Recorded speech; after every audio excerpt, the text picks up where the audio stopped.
नियोजित शिक्षकों को दिसंबर 2024 में राज्यकर्मी बनना हुआ निश्चित और सक्षम काउंसलिंग के लिए एक बार फिर से मिला मौका। खबर देखने वाले तमाम दर्शक बंधुओं को मेरा प्यार भरा नमस्कार और आदाब। दोस्तों, तमाम शिक्षकों के लिए बड़ी खबर है, विशेष रूप से उन शिक्षकों के लिए जिनका कि सक्षम काउंसलिंग के दरमियान डाउटफुल करार दे दिया गया था या फिर कोई शिक्षक सक्षम काउंसलिंग में अनुपस्थित हो गए थे। ऐसे शिक्षकों को शिक्षा विभाग की ओर से एक बार फिर से मौका प्रदान कर दिया गया है, जिनके मन में यह बातें उभर कर गई थी कि ऐसा न हो कि शिक्षा विभाग विलंब कर दे और इस बार की प्रक्रिया में अंतर्गत शिक्षकों को राज्यकर्मी बनाने की जो कोशिशें की जा रही हैं उस प्रक्रिया में हम सम्मिलित हो पाएंगे या फिर नहीं हो पाएंगे। यह अटकलें अब बिल्कुल रूप से समाप्त हो गई हैं। निश्चित रूप से डाउटफुल वाले भी शिक्षक अब इसी प्रक्रिया के अंतर्गत राज्यकर्मी बन सकते हैं। साथ ही साथ तमाम शिक्षक जिनका कि किसी भी कारण से काउंसलिंग की प्रक्रिया संपन्न नहीं हो पाई थी, वो भी विशिष्ट शिक्षक बनते हुए राज्यकर्मी का दर्जा प्राप्त कर सकते हैं। दोस्तों, इसके लिए शिक्षा विभाग की ओर से एक पत्र जारी कर दिया गया है, जिसमें पत्र में बिल्कुल ही स्पष्ट कर दिया गया है कि दिसंबर 2024 में निश्चित रूप से बिहार के वह तमाम सक्षम उत्तीर्ण शिक्षक राज्यकर्मी बन जाएंगे।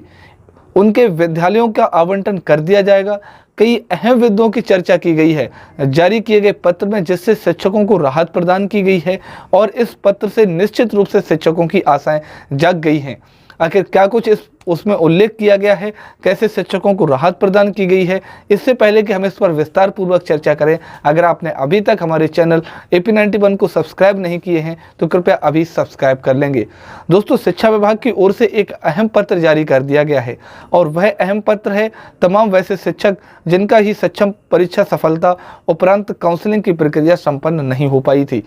चाहे वह कारण कोई भी हो, चाहे वह शिक्षक उसमें उपस्थित नहीं हो पाए हों या फिर उन्होंने मूल प्रमाण पत्रों की प्रति उपलब्ध नहीं करा पाए हों या फिर किसी भी कारण से उनका OTP नहीं गिर पाया हो या फिर किसी भी कारण से उन्हें काउंसलिंग से वंचित कर दिया गया हो, ऐसे शिक्षकों को एक बार फिर से राहत प्रदान कर दी गई है, जिसका उल्लेख जारी किए गए पत्र में स्पष्ट रूप से कर दिया गया है। दोस्तों, जो भी पत्र जारी किया गया है उसमें कई बिंदुओं पर शिक्षकों को राहत प्रदान की गई है और कई अहम बिंदु भी सम्मिलित किए गए हैं, जिसमें सबसे अहम बिंदु है कि तमाम 3366 शिक्षक जिन्होंने सक्षम काउंसलिंग के दौरान किसी भी कारण से काउंसलिंग स्थल पर नहीं उपस्थित हो पाए थे, उनकी काउंसलिंग की प्रक्रिया संपन्न नहीं हो पाई थी, उन शिक्षकों को यह राहत प्रदान की गई है कि वैसे शिक्षक अब निश्चित रूप से अपने स्लॉट पर उपस्थित होकर काउंसलिंग की प्रक्रिया में भाग ले सकते हैं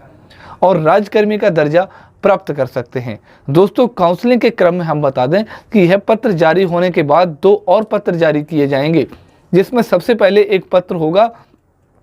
शिक्षकों द्वारा सुधार संबंधी आवेदन के संबंध में और दूसरा पत्र होगा सक्षम काउंसलिंग के लिए स्लॉट निर्धारण के संबंध में। तो 2 और पत्र जारी होना अभी बाकी है, जिसमें एक पत्र में 19 अक्टूबर 2024 के बाद निश्चित ही रूप से जारी कर दिए जाएंगे,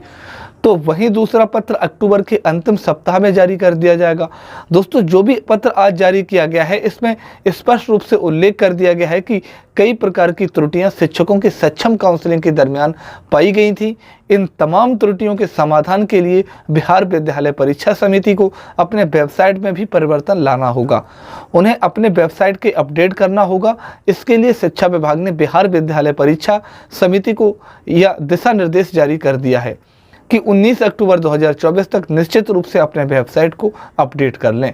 ताकि शिक्षक द्वारा उनके डॉक्यूमेंट आसान तरीकों से अपलोड किया जा सके। दोस्तों, वहीं कई बिंदु ऐसे हैं जिन बिंदुओं का उल्लेख जारी किया गया पत्र में किया गया है, जिसमें अहम यह है कि 3366 शिक्षकों को एक बार फिर से सक्षम काउंसलिंग में भाग लेने का मौका मिल गया है और इनका स्लॉट का निर्धारण हम बताते चलें कि नवंबर 2024 के प्रथम सप्ताह में जारी किया जाएगा और यह प्रक्रिया संभवतः 10 दिनों तक चलेगी। तो 10 दिनों के दरमियान ही तमाम शिक्षक जो कि डाउटफुल वाले हैं, किसी भी कारण से उनकी काउंसलिंग की प्रक्रिया संपन्न नहीं हो पाई है, तो वह अपने निर्धारित स्लॉट पर उपस्थित होकर अपनी काउंसलिंग की प्रक्रिया को संपन्न करा सकेंगे। वहीं दोस्तों, दूसरे बिंदु के रूप में यह उल्लेख किया गया है कि कुल 10,219 ऐसे शिक्षक रहे हैं जिनका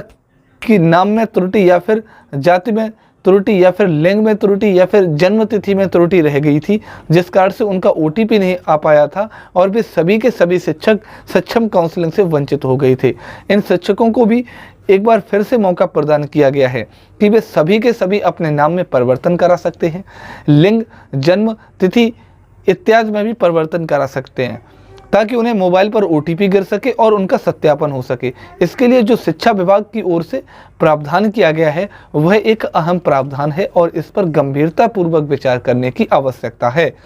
दोस्तों, बताते चलें कि 10,219 ऐसे शिक्षक हैं जिनके मन में यह भ्रम फैल गई थी कि निश्चित रूप से हमारे मोबाइल पर OTP नहीं आया तो आखिर क्या होगा। दोस्तों, शिक्षा विभाग ने यह दिशा निर्देश जारी कर दिया है कि वैसे शिक्षक जिनके नाम में त्रुटि हो गई थी, जाति, लिंग, जन्म तिथि इत्यादि में त्रुटि के कारण उनके मोबाइल पर OTP नहीं गिर पाया था,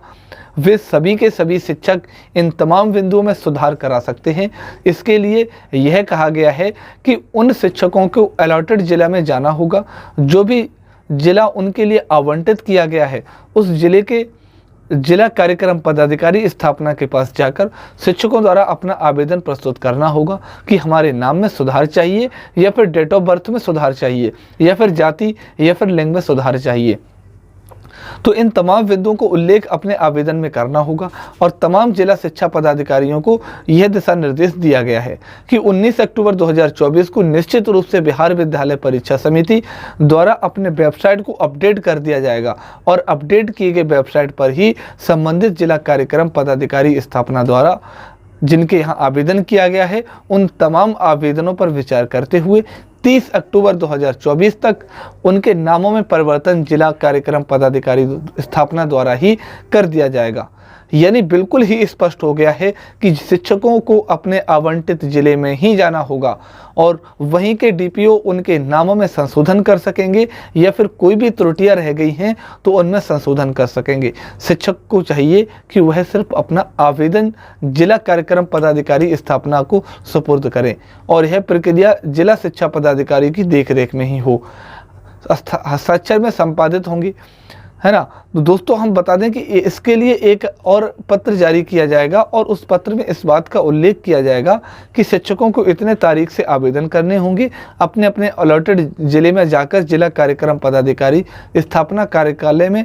वहीं दोस्तों, शिक्षा विभाग की ओर से शिक्षकों को इस रूप में भी राहत प्रदान की गई है कि वैसे शिक्षक जिनके टाइटल में कोई परिवर्तन हो गया था और टाइटल और आधार के नामों में कोई दिक्कत है, दोनों का मैच नहीं कर रहा है, तो ऐसे में शिक्षकों को पत्र के माध्यम से राहत प्रदान कर दी गई है।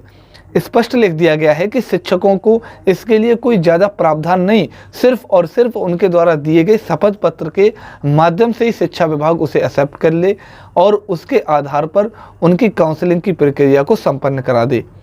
दोस्तों, ढेर सारे ऐसे शिक्षक हैं जिनके सक्षम आवेदन में कुछ और नाम था परंतु आधार में कुछ और टाइटल लिख दिया गया था। अगर इन कारणों से सक्षम काउंसलिंग बाधित हुई है तो शिक्षकों को सिर्फ और सिर्फ एक शपथ पत्र देना होगा और शिक्षा विभाग उनसे एक करते हुए उनके काउंसलिंग की प्रक्रिया को संपन्न कर देगी।